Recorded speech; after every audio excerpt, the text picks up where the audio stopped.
नमस्कार मित्रांनो, ठरलं तर मग या मालिकेच्या आजच्या भागामध्ये आपल्याला पाहायला मिळणार आहे की सायली आणि माधवी ताई या दोघीजणी कीर्तन करत आहेत आणि मग रामचरित्रावरती हे कीर्तन चालू असतं। कीर्तन झाल्यानंतर सायली म्हणत असते की प्रभू रामचंद्रांनी आपल्या कुटुंबातील सलोखा ऐक्य कायम ठेवण्यासाठी वनवासाला गेले, तर मलाही असं वाटत आहे की आपल्या कुटुंबामधली एकी हे मला व्यवस्थित ठेवायचे आहे आणि त्यासाठी मीही हे माझे जे संसार प्रेम ह्या सगळ्याचा त्याग करून वनवासाला जायचा विचार करत आहे। जर सुभेदार आणि किल्लेदार कुटुंबामध्ये माझ्यामुळे वाद निर्माण झाले असतील तर मी हा निर्णय घेत आहे, हे सगळं सायली बोलत असते। आणि तेव्हा मात्र जेव्हा सायली हे सगळं बोलत असते तेव्हा सगळेजण तिथे असतात आणि सायलीने ठरवलेलं असतं की काहीही झालं तरीही आता शांत राहायचं नाही, कारण हे कुटुंब हे माझं कुटुंब आहे, या कुटुंबाला मला एकत्र आणायचं आहे। आणि म्हणून सायलीने ठरवलेला आहे की संसार त्याग, प्रेम त्याग, कुटुंब त्याग करून वनवासाला जायचं। मग ती विचारायला जाते सगळ्यांना की तुम्ही सगळ्याच म्हणणं सांगा मला, जर तुम्हाला असं वाटत असेल की माझ्यामुळे हे सगळं घडलेलं आहे तर मी माझा संसार त्याग, प्रेम त्याग करून मी वनवासाला जात आहे। तेव्हा मात्र अर्जुनला खूप वाईट वाटतं, कारण अर्जुनच्या लक्षातच नसतं की अचानक इथं काय होणार आहे, अचानक ह्या गोष्टी का होणार आहेत। हे सगळं चाललेलं असतं आणि त्याचबरोबर सायली घराच्या बाहेर पाऊल टाकत असते। अर्जुन उठायला लागलेला असतो, सायलीला अडवत असतो, कारण अर्जुनला माहीच नाही की सायलीनं काय केलं हे सगळं। आणि मग सायली तिथं असते आणि तेव्हा रविराज मात्र सायलीला म्हणतात की थांब सायली। रविराज स्वतः सायलीला थांबवतात। सायली निघालेली असते, घर सोडून ती निघत असते आणि रविराजने मात्र सायलीला थांबवलेलं आहे, कारण प्रतिमा रविराजच्या शेजारी आहे। कारण नक्की आता रविराजला काय वाटलेलं आहे, सायलीने हा निर्णय कुटुंबासाठी घेतलेला आहे, कारण आजपर्यंत सायलीने कुटुंबाचाच विचार केलेला आहे आणि कुटुंबाच्या भल्याचाच विचार करत तिने किल्लेदार आणि सुभेदार कुटुंबाला एकत्र आणलेला आहे। ही गोष्ट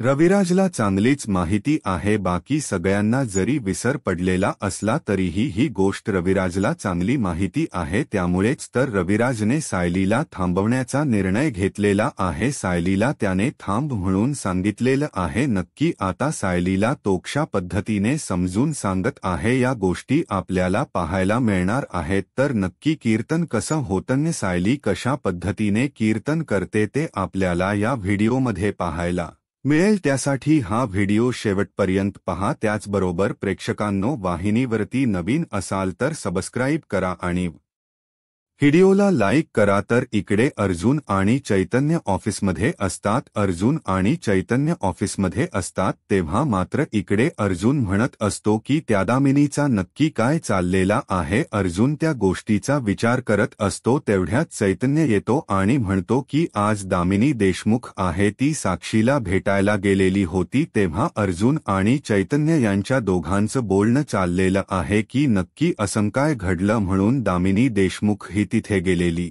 आहे। म्हणजे कोणतरी लेडी कॉन्स्टेबल होती आणि तिने म्हणे साक्षीला तिथे इंटरगेट केलं आणि यावेळेस दामिनी देशमुखला राग आलेला होता आणि दामिनी देशमुख तिथे गेलेली आहे हे सगळं चैतन्य सांगत असतो। आणि आता त्या लेडी कॉन्स्टेबलला तिथे सस्पेंडही केलेला आहे, खूप मोठा घातलेला आहे, हे सगळं चैतन्याच्या लक्षात आलेलं असतं। तेव्हा अर्जुन आणि चैतन्य दामिनीबद्दल विचार करत असतात, नक्की काय झालेलं आहे, कशा पद्धतीने गोष्टी घडत आहेत, या गोष्टींचा विचार चालू झालेला असतो। तेव्हा अर्जुन म्हणत असतो की ती दामिनी देशमुख फोन उचलत नाहीये, मला एकदा जाणून घ्यायचं आहे की नक्की काय प्रॉब्लेम झालेला आहे। हे सगळं अर्जुन आणि चैतन्य यांचं चाललेलं असतं। त्यानंतर आपल्याला पाहायला मिळतं की जेव्हा या सर्व गोष्टी घडत असतात तेव्हा अर्जुनला चैतन्य म्हणत असतो की तू कशाला टेन्शन घेतोय, तू पण टॉप लॉयर पैकी एक आहे। आणि तेव्हा अर्जुन म्हणत असतो की ती कसं आहे माहिती का, ती पुरावे मॅनिपुलेट करते, त्याचबरोबर ती तेवढीच हुशारही आहे। तेव्हा चैतन्य म्हणतो पण माझा मित्र ॲडव्होकेट अर्जुन सुभेदार ही तेवढाच हुशार आहे आणि त्याचबरोबर हे सगळं जे काय आहे तो बोलत असतो।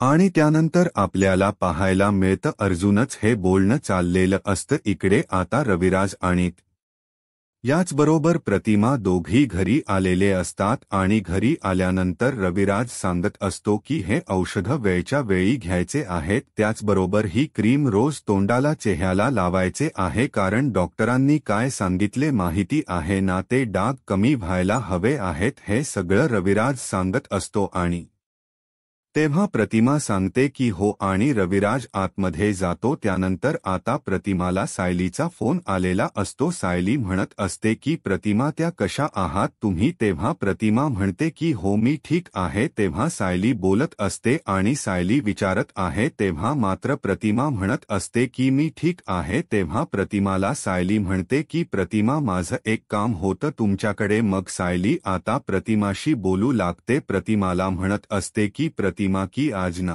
तुमच्या घरी सगळ्या सुभेदार कुटुंबाला बोलवा, रामनवमीचा कार्यक्रम आहे. तेव्हा प्रतिमा म्हणते की हो तू म्हणते तसंच होईल. आणि त्याचबरोबर इकडे सायली म्हणते पण प्रतिमा आत्या तुम्ही मला विचारलं नाही की मी हे सगळं तुम्हाला का सांगितलेलं आहे. तेव्हा प्रतिमा म्हणत असते की अग मला विचारायची गरज नाही वाटली, कारण माझा तुझ्यावरती पूर्ण विश्वास आहे. तू जे करशील ते योग्यच असेल हे मला माहिती आहे, त्यामुळे मी तुला विचारलेलं नाही असं प्रतिमा सांगत असते. इकडे आता दामिनी जी आहे ती पोलीस स्टेशनमध्ये आलेली असते आणि महिप्तला सोबत घेऊन आलेली असते, कारण महिप्तला तिने सांगितलेलं असतं की उद्या सकाळी आपल्याला जायचं आहे आणि त्या टायमिंगला दामिनी ही पोलीस स्टेशनमध्ये पोहोचलेली असते. दामिनीची एंट्री अगदी जबरदस्त अशी झालेली असते. दामिनी तिथे येऊन बसलेली असते तेव्हा बाकीचा स्टाफ तिथे आलेला असतो आणि ते सगळेजण बोलत असतात. दामिनीला लगेचच तिथले इन्स्पेक्टर म्हणतात, अहो मॅडम काय झालं अचानक. तेव्हा दामिनी म्हणत असते की साक्षी शिखरेचा इंटरगेट होणे केलेला आहे. कोण लेडी कॉन्स्टेबल होती तिने हा गोंधळ घातलेला आहे. आणि पहिली गोष्ट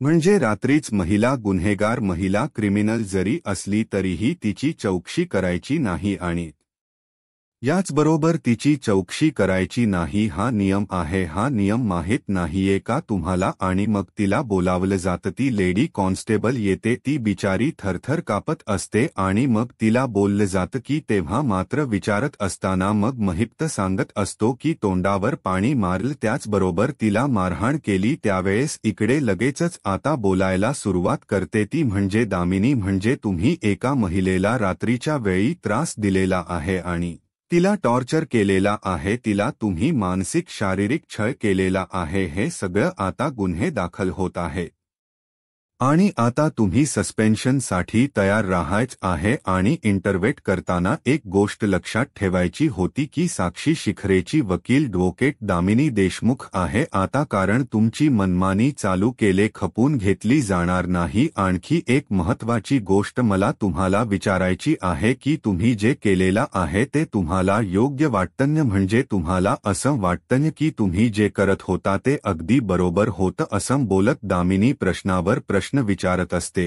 आणि ती बोलत असते. तेव्हा मात्र इकडे महिप्त असतो आणि महिपतही हे सगळं सांगत असतो. तेव्हा मात्र इकडे ॲडव्होकेट दामिनी देशमुखचे हे जे प्रश्न आहेत ते ऐकून मात्र वाट लागलेली असते ती, म्हणजे आता त्या वकिलाची, म्हणजे त्या लेडी कॉन्स्टेबलची, कारण तिला कळायचं बंद झालेलं असतं की हे सगळं काय आहे. आणि त्याचबरोबर हे सगळं जेव्हा घडत असतं तेव्हा मात्र ती बिचारी म्हणत असते की अहो माफ करा मॅडम. आणि तेव्हा इकडे दामिनी म्हणत असते की आता माफी नाहीये, आता जे काय करायचं आहे ते मिळणार आहे. सस्पेन्शनला तयार राहायचं म्हणजे राहायचं, कारण दामिनी देशमुखच्या अशिला बाबतीत हे घडलेलं आहे आणि हे कधीही खपवून घेतलं जाणार नाही. हे सगळं जेव्हा चालू असतं तेव्हा मात्र इकडे महिप्त त्याचबरोबर बाकी सगळेजण तिथे असतात. महिप्त सांगत असतो तेव्हा महिप्तला दामिनी म्हणत असते की तुम्ही एक काम करा, तुम्ही ना लेखी द्या सगळ्यांना की नक्की काय झालेलं आहे या गोष्टीचं. असं म्हणत आता लेखी द्यायला सांगितलेला आहे, लेखी कंप्लेंट करायला सांगितलेली आहे आणि महिप्त आता लेखी कंप्लेंट करण्यासाठी तिथे सज्ज झालेला आहे. त्याला फक्त एवढंच माहिती आहे आणि आता त्यांनी दोघांनी जो घालायचं ठरवलेलं असतं आणि त्या राड्यामध्ये आता ते सक्सेस झालेले असतात. दामिनीने जो गोंधळ घालायचा होता तो घातलेला आहे, कारण तिच्या म्हणण्यानुसार तिच्या अशिलाला जेलमध्ये तिथे टॉर्चर केले जात आहे आणि जेलमध्ये टॉर्चर केले जाते या गोष्टीवरून तिने आता मोठा गोंधळ घालायला सुरुवात केलेली असते. इकडे महिप्तला तिने सांगितलेलं आहे आणि ती तिथून निघत असते त्यावेळेस महिप्तही तिच्या मागोमाग जायला निघतो. आता महिप्तने तिकडे लेखी तक्रारही दिलेली असते. त्यासोबतच इकडे पाहायला मिळतं सायली किचनमध्ये असते.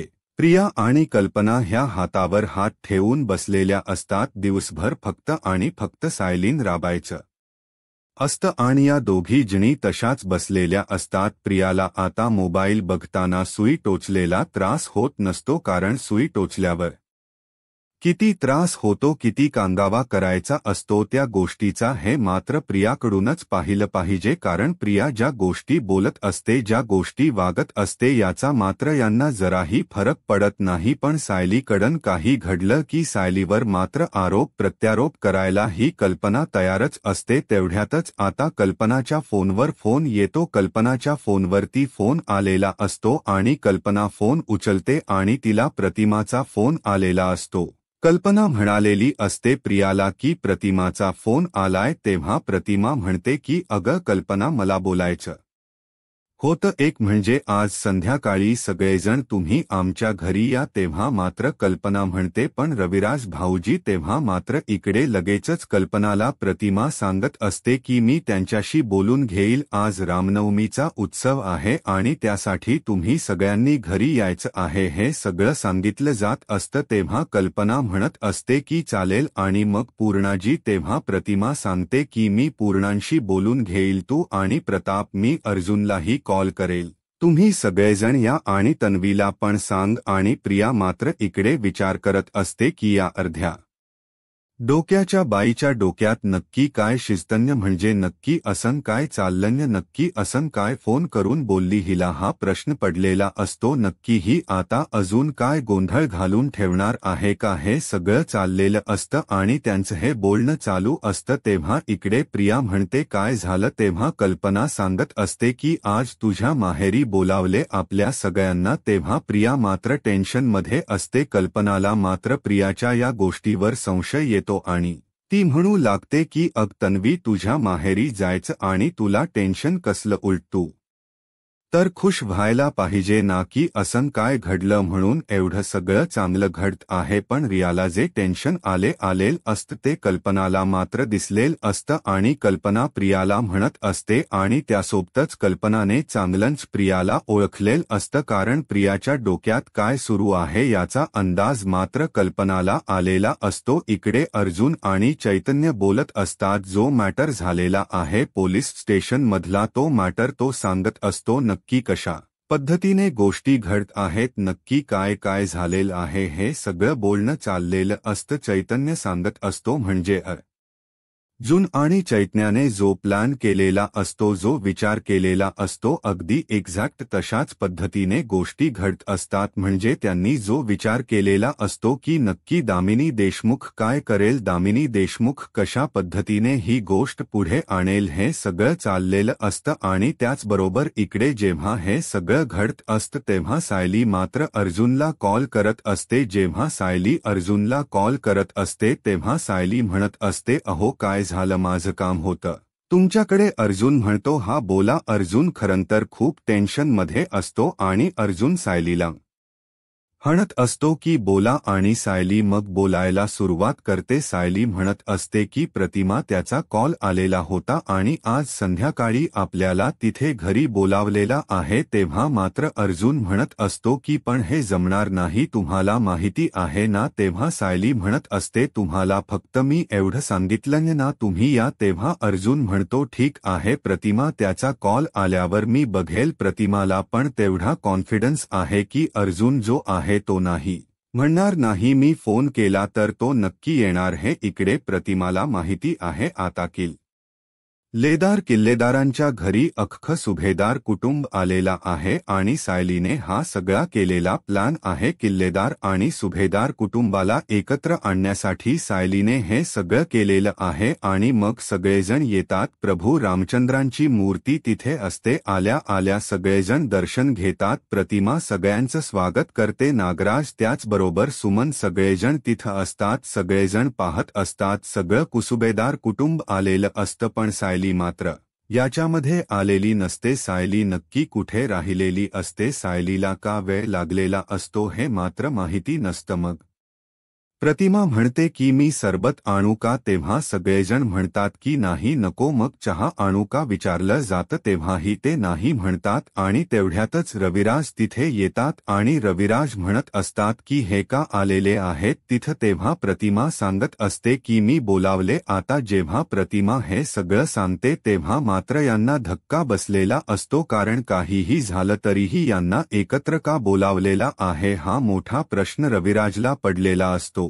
सुभेदार कुटुंबीय आता किल्लेकरांच्या घरी आलेले आहेत पण रविराज मात्र भलताच नाराज आहे. त्याला जे काय चाललेलं आहे ते काय पसंत पडलेलं नाहीये हे त्याच्या चेहऱ्यावरून आणि वागण्यावरून स्पष्टपणे दिसत असतं. प्रतिमा मात्र त्याच्याकडे पाहते आहे. आता रविराज त्यांच्या समोर देखील थांबणार नसतो. त्याला सुभेदार कुटुंबी आलेत ही गोष्ट पटलेलीच नसते. तो आता त्याच्या रूममध्ये निघून चाललेला असतो पण प्रतिमाने मात्र ऐनवेळेला त्याला शपथ घातलेली आहे. तुम्हाला माझी शपथ आहे, तुम्ही कुठेही जायचं नाही असं जेव्हा ती म्हणते तेव्हा आता रविराजचा नाईलाज झालाय. त्याला सुभेदार कुटुंबियाच्या समोर बसण्याशिवाय दुसरा काहीच पर्याय नाहीये. तो आता बसलेला असतो तेव्हा प्रताप त्याला बोलतो की खरंच हल्लेदार तुम्हाला असं वाटते नाही जे झालंय ते चुकीच झालंय, पण जर का मी असलो असतो ना तर असं काही होऊ दिलं नसतं. मी असतो तर कदाचित या गोष्टी घडल्या नसत्या असं तो म्हणतो. तेव्हा रविराज त्याला म्हणतो म्हणजे तुम्ही काय लग्न होऊ दिलं नसतं का. असं बोलल्यावर आता प्रतापला काहीच बोलता येत नाही, कारण लग्न तर अश्विन आणि प्रिया यांनी गुपचूप केलेलं असतं. त्यामध्ये प्रताप काय करू शकणार आहे असंच रविराजला म्हणायचं असतं. त्यामुळे आता प्रताप देखील काहीच बोलत नाही. खरं तर प्रताप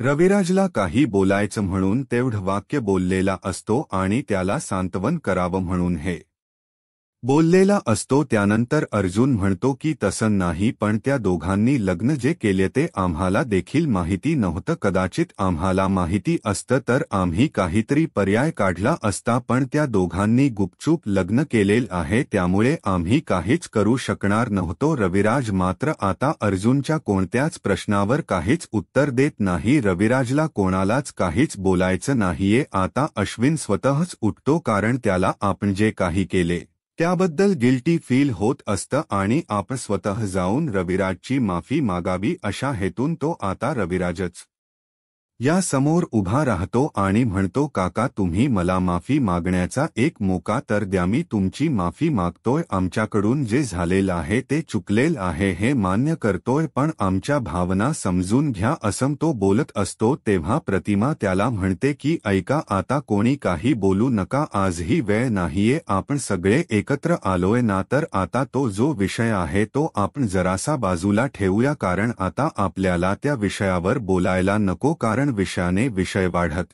जातो. आज आपल्या डोक्यामध्ये वेगळा विषय आहे असं म्हणून प्रतिमाने अश्विनला त्याच्या जागेवर बसवलेल असतं. अश्विन त्याच्या जागेवर नेऊन बसतो आणि आता प्रतिमा सर्वांना ना बोलायला सुरुवात करते. प्रतिमाने सर्वांना बोलावलं का हे मात्र अजूनही सांगितलेलं नसतं. प्रतिमा म्हणते आपण किल्लेदार आणि सुभेदार कुटुंबीय एकत्र सगळे सण साजरा करतो म्हणूनच मी तुम्हाला आज बोलवलं आहे. आज आपण रामनवमीचा सण एकत्र साजरा करावयाचा आहे. ऐकल्यावर सर्वांनाच भलताच आनंद झालेला आहे. त्याचबरोबर तिने सर्वांना एक मोठं सरप्राईज असल्याचं देखील सांगितलेलं आहे. पूर्णाजी विचारते की कसलं सरप्राईज तू देणार आहे, तेव्हा प्रतिमा सांगते की ते तर खरं सरप्राईज आहे तरी देखील मी तुम्हाला सांगते की आज कीर्तन होणार आहे हे ऐकल्यावर सर्वांनाच आनंद होतो. नागराज आणि प्रिया यांच्या चेहऱ्यावर मात्र 12 वाजलेले आपल्याला दिसत असतात. प्रतिमा अतिशय आनंदाने सांगत असते की आज आपल्याकडे कीर्तनकार येणार आहेत आणि त्याच कीर्तन मी ठेवलेल आहे आणि जे कीर्तनकार आहेत ना त्यांचे सहकारी त्याच तर आपल्या किल्लेदार आणि सुभेदार कुटुंबियांवर विशेष प्रेम आहे. ते कीर्तनकार आणि त्यांचे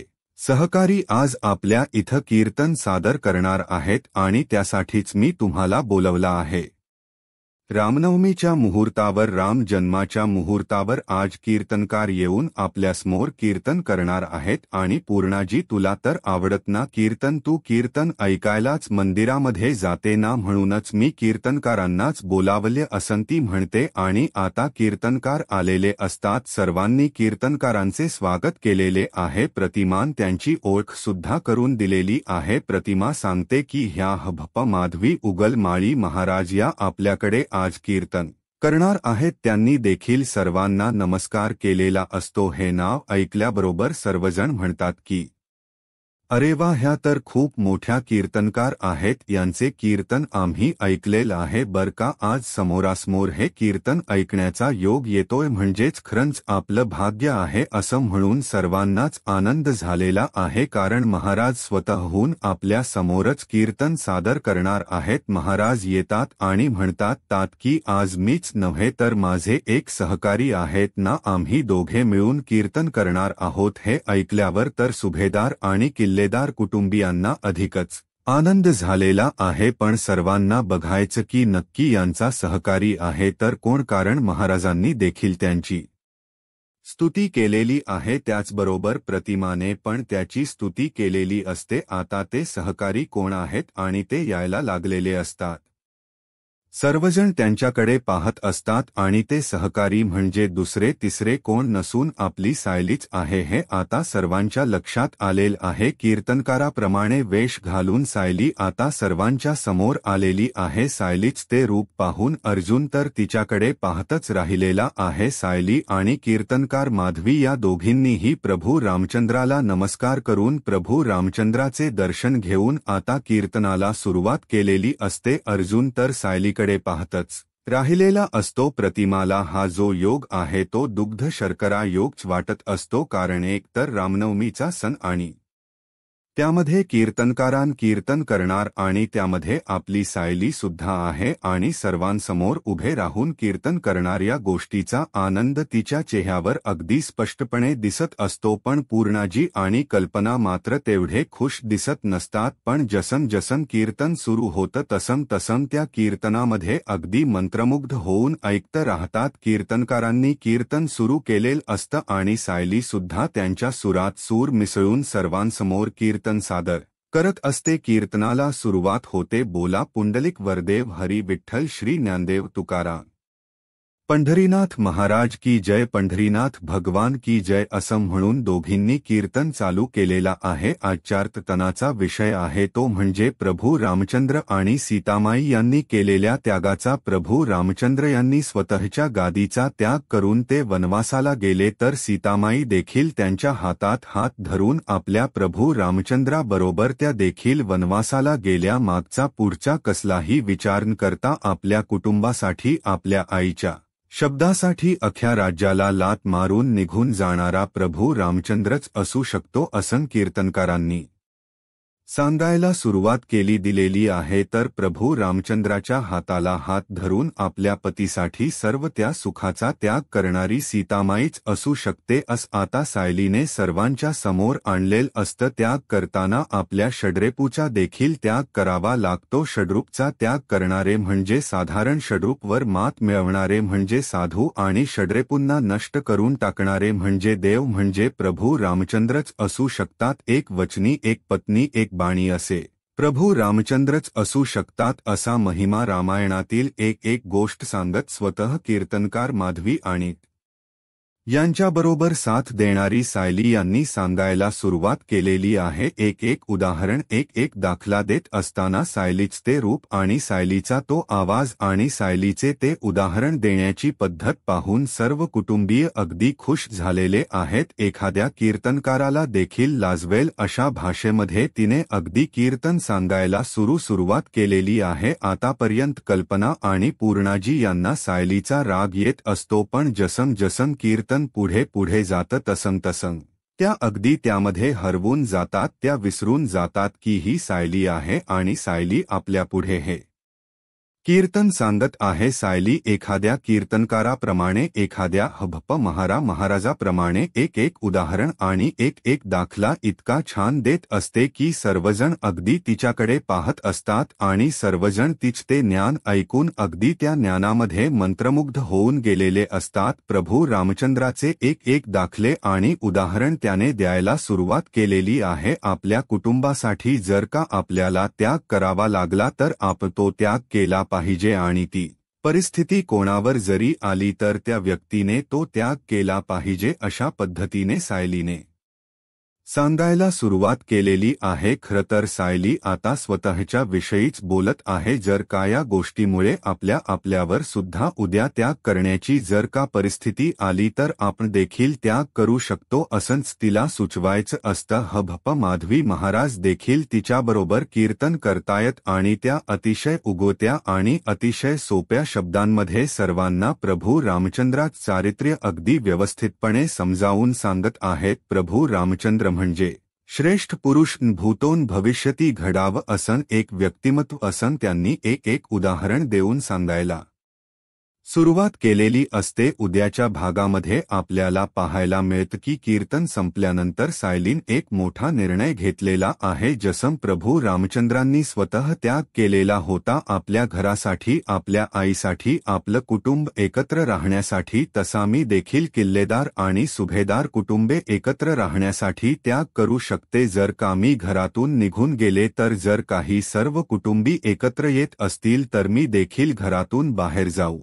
शकते, मी देखील वनवास भोगू शकते, पण माझ्या सुभेदार आणि किल्लेदार कुटुंबियांना मी एकत्र आणल्याशिवाय राहणार नाही असं ती म्हणते. आणि आता ती खरोखरच कीर्तन झाल्यावर निघून चाललेले आहे. ती म्हणते की आता मी स्वतः वनवास भोगायला तयार आहे आणि असं बोलून ती घराच्या बाहेर पडत असते. अर्जुनला कळतच नाही की आता यावर काय रिॲक्ट करावं. अर्जुन तिला थांबवण्याचा प्रयत्न करत असतो तेव्हा चैतन्य तिचा त्याचा हात धरतो आणि त्याला थांबवतो आणि आता सायली मात्र थांबत नसते. सायली निघून चाललेली असते पण सायलीला थांबवतो तो म्हणजे रविराज. रविराजने तिला थांबवलंय कारण रविराजला तिच्या डोळ्यामध्ये, तिच्या बोलण्यामध्ये, तिच्या वागण्यामध्ये ही आपली मुलगीच आहे असं वाटत असतं आणि अगोदरच रविराजने तिला मुलगी म्हणून स्वीकारलेलं देखील आहे. अशाच मालिकेच्या अपडेटसाठी आत्ताच माझा महाराष्ट्र या यूट्यूब चॅनलला सबस्क्राईब करा. धन्यवाद.